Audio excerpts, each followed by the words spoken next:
So ఇప్పుడు మనం మత్స్యగుండంలో ఉన్నాము.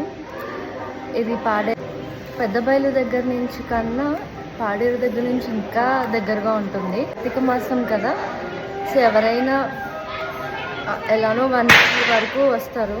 సో ఈ టెంపుల్ని కూడా విజిట్ చేయండి, చాలా బాగుంటుంది. సో అన్ని శివుడి గుడుల కన్నా ఇది శివుడి దగ్గర మత్స్య అవతారంతో ఉంటుందన్నమాట.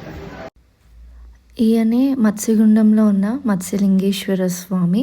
సో సర్పం పైన చూస్తే మీకు ఆ మత్స్య అవతారాలు కనపడతాయి. ఇది పాడేరు నుంచి 10 కిలోమీటర్స్ ఉంటుంది. ఎలానో వంజాంగి వస్తారు కదా, సో మస్ట్ విజిట్ చేయండి. అలానే పెద్దబయలు నుంచి 20 km ఉంటుంది. వెళ్ళే దారంతా ఇప్పుడు అగ్రికల్చర్ సీజన్ కాబట్టి మొత్తం పొలాలతో నిండిపోయి ఉంటుంది. సో ఇదే ఎంట్రన్స్ అనమాట, టెంపుల్ ఎంట్రన్స్. ఇప్పుడు మనం ఈ మత్స్యగుండం యొక్క చరిత్ర తెలుసుకుందాం. పూర్వం గిమిలి అనే గ్రామంలో సింగరాజులు అనే సర్పానికి మత్స్యరాజులు అనే మత్స్యాలకి మధ్య యుద్ధం జరుగుతుంది. అప్పుడు తల్లి మత్స్యం ఈ సింగరాజులు ఎక్కడ తన సంతానాన్ని మొత్తం అంతరించేస్తారో అని చెప్పి ఒక వాగులోకి ఆ మత్స్యాల్ని వదులుతుంది, పిల్ల మత్స్యాలను వదులుతుంది. అదే మత్స్యగుండం.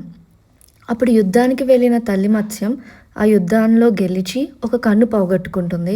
అప్పుడు ఆ తల్లి మత్స్యం శివుడిని ప్రార్థించగా శివుడు ఇక్కడ స్వయాన మత్స్యలింగేశ్వర స్వామిగా వెలిచారు అని చెప్పి అక్కడ పురాణాలు చెప్తున్నాయి.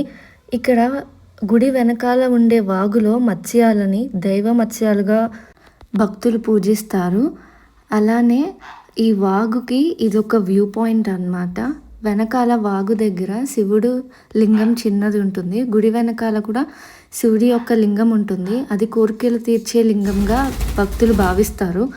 ఇక్కడ వాగులో ఉండే మత్స్యాలకు అందరూ ఆహారం తెచ్చి వేస్తూ ఉంటారనమాట భక్తులందరూ. ఇదే వాగు పైనుంచి మనకి ఇంకా క్లియర్గా కనిపిస్తుంది. ఈ కనిపించేది మత్స్యగుండం యొక్క వాగు అనమాట. పైనుంచి మనకు ఒక వ్యూ పాయింట్ ఉంటుంది టెంపుల్ పక్క నుండి, అక్కడ నుంచి ఈ వ్యూ కనిపిస్తుంది. ఈ లింగాన్ని 3 సార్లు ఎత్తితే కోరికలు తీరుతాయి, మంచి జరుగుతుంది అని భక్తులు భావిస్తారు. కార్తీక మాసంలో మీరు కూడా ఈ మత్స్యలింగేశ్వర స్వామిని దర్శించుకోండి. ఇప్పుడు రైనీ సీజన్ కాబట్టి కొంచెం వాటర్ ఫ్లో బాగా ఎక్కువ ఉంటాయి. సో వాటర్ ఫ్లో ఉండడం వల్ల ఆ ఫిషెస్ అనేవి ఉన్నా మనకు కనిపించవు. ఇక్కడ ఇంకొక ఇంట్రెస్టింగ్ ఫ్యాక్ట్ ఏంటంటే ఇదే గుడి వెనకాల మెట్ల స్టెప్స్ నుంచి వస్తే మనకి బ్రిడ్జ్ ఉంటుంది. అటు ఇటు వాగు అనమాట, అది మత్స్యం ప్రవహిస్తుంది. ఇక్కడ ఒక్కొక్క చోట ఉండే డెప్త్ ఎవరు కనిపెట్టలేరంట, అంత లోతు ఉంటుందంట చాలా చోట్ల అయితే. సో ఎప్పుడైనా మనం ఇలాంటి తెలియని ప్లేసెస్కి వచ్చినప్పుడు ఆ వాగు దగ్గర కేర్ఫుల్గా ఉండాలి, దిగడం లాంటివి చేయకూడదు. ఇక్కడే కాదు ఎక్కడైనా సరే, అది ఎంత డెప్త్ ఉంటాయో మనకు కూడా తెలియదు. ఇక్కడ సర్టెన్ పాయింట్ ఉంటుంది, అక్కడైతే ఎంత డెప్త్ ఉందో ఇప్పటి వరకు ఎవరు కనిపెట్టలేకపోయారంట. ఇక్కడ చెప్పాను కదా, అక్కడున్న చేపలకి అందరూ ఫుడ్ వేస్తారని చెప్పి అవన్నీ బయట షాప్స్ ఉంటాయి అన్నమాట టెంపుల్ ఎంట్రన్స్లో, అక్కడే అమ్ముతారు. సో ఇక్కడ చిన్న చిన్న రాళ్ళతో ప్రతి టెంపుల్లోనే కడతారు కదా రాళ్ళతో ఇల్లులు. సో అది ఇది మెట్లు అనమాట, గుడి పక్క నుంచి ఉంటాయి మెట్లు.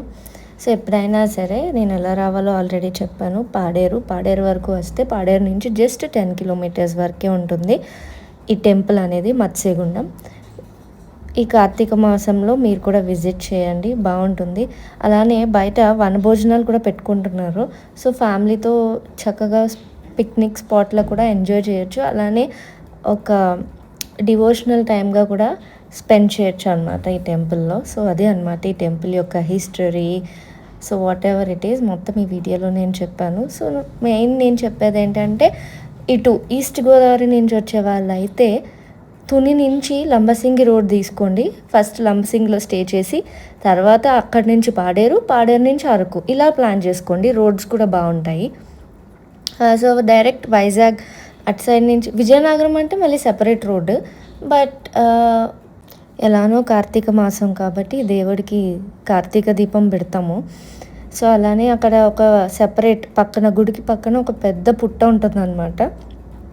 సో ముందు నాగాల చవితి రోజు అక్కడ కూడా పుట్ట దగ్గర పూజ చేసాము.